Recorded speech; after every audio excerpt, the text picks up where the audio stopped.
tibalah saatnya kami meminta persetujuan fraksi-fraksi terhadap rancangan undang-undang tentang perubahan atas Undang-Undang Nomor 34 Tahun 2004 tentang Tentara Nasional Indonesia. Apakah dapat disetujui untuk disahkan menjadi undang-undang?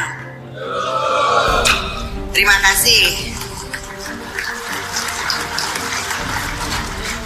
Sidang Dewan yang terhormat, berikutnya kami menanyakan sekali lagi kepada seluruh anggota, apakah rancangan undang-undang tentang perubahan atas Undang-Undang Nomor 34 Tahun 2004 tentang Tentara Nasional Indonesia dapat disetujui untuk disahkan menjadi undang-undang?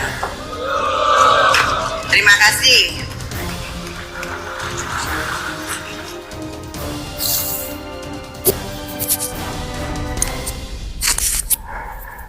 Saudaraku yang saya cintai, saya banggakan, dengan gamblang jelas kita melihat ditetapkan RUU TNI menjadi undang-undang.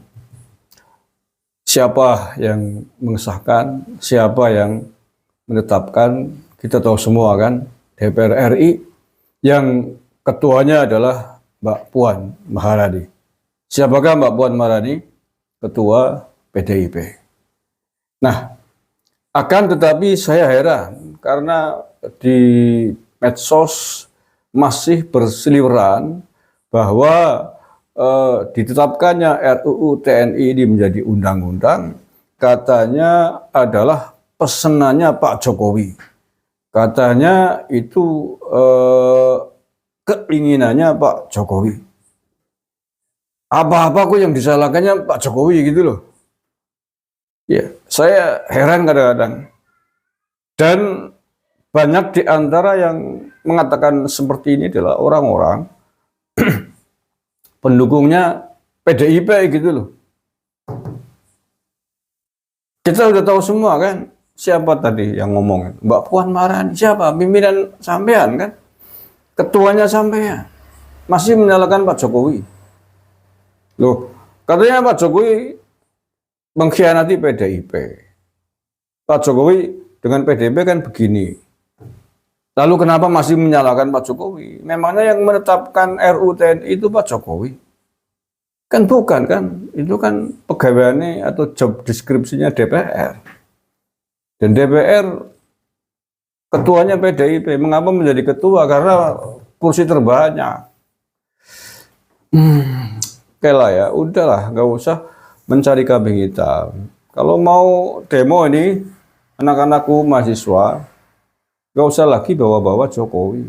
Dalam konteks RUU TNI, DPR RI.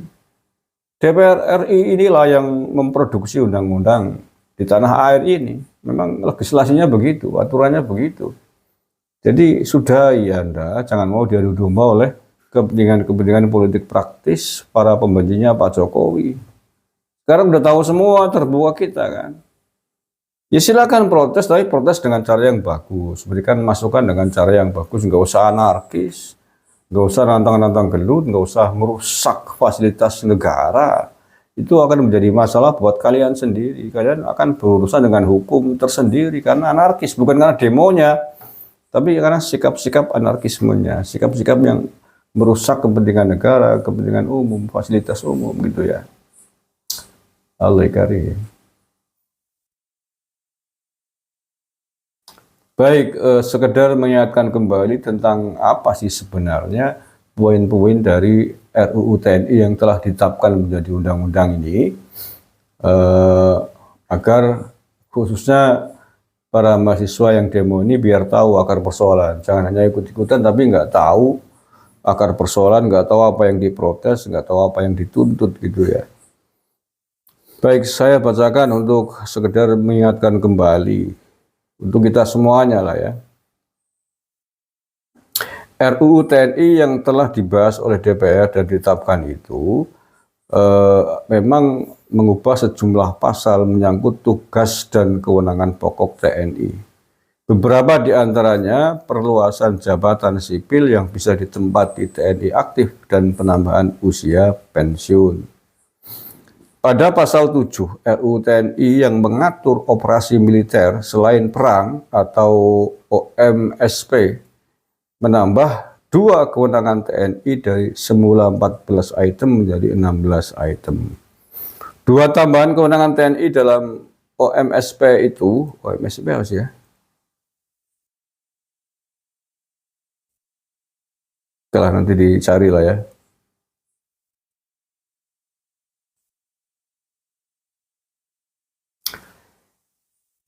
Dua tambahan kewenangan TNI dalam OMSP itu diantaranya membantu dalam upaya menanggulangi ancaman siber dan membantu dalam melindungi dan menyelamatkan warga negara serta kepentingan nasional di luar negeri. Kemudian jabatan di instansi selain TNI.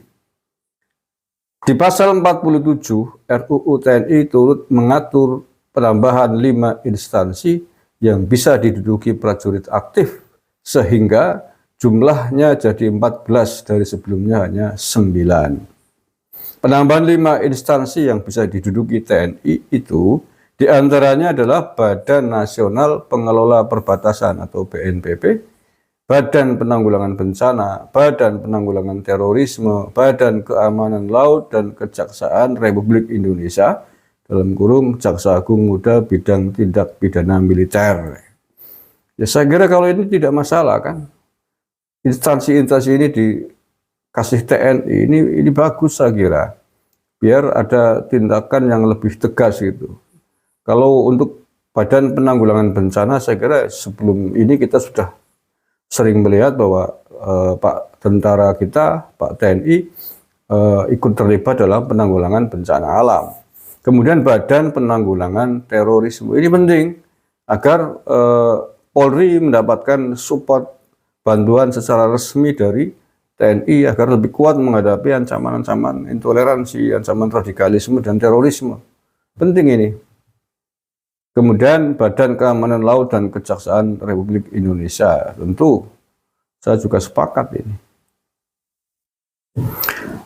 Kemudian tentang tambahan usia pensiun prajurit.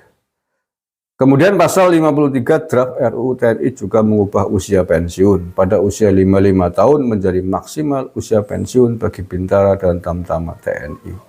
Lalu perwira pertama hingga menengah sampai pangkat kolonel pensiun pada usia 58 tahun. Saya kira masih muda lah ya, 55-58 tahun.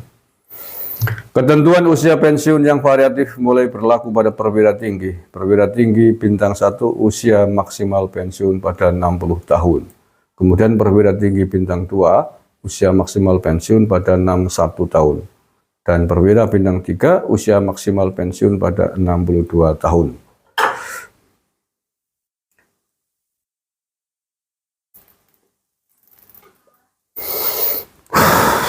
Paling tinggi adalah perwira bintang 4 alias jenderal. Batas usia maksimal pensiun pada 63 tahun dengan klausul dapat diperpanjang maksimal 2 kali dalam setahun sesuai kebutuhan dan ditetapkan dengan keputusan Presiden. Perwira bintang 4 jenderal di TNI AD, Laksamana di TNI AL, dan Marsikal di TNI AU adalah pangkat tertinggi perwira tinggi TNI. Kemudian tentang perwira Komcat, RUU TNI turut mengatur perwira yang sudah memasuki masa pensiun dapat direkrut menjadi perwira komponen cadangan atau Komcat dalam rangka mobilisasi jika memenuhi syarat. Berikut daftar 14 lembaga negara yang bisa diduduki TNI aktif dalam RUU TNI pasal 47.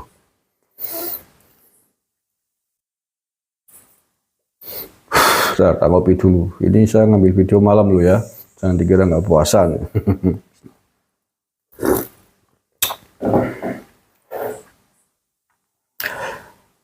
Saya ulangi, berikut daftar 14 lembaga negara yang bisa diduduki TNI aktif dalam RUU TNI pasal 47. 1. Kementerian Koordinator Bidang Politik dan Keamanan. 2. Kementerian Pertahanan termasuk Dewan Pertahanan Nasional. 3. Kesekretariatan Negara yang menangani urusan Kesekretariatan Presiden dan Kesekretariatan Militer Presiden.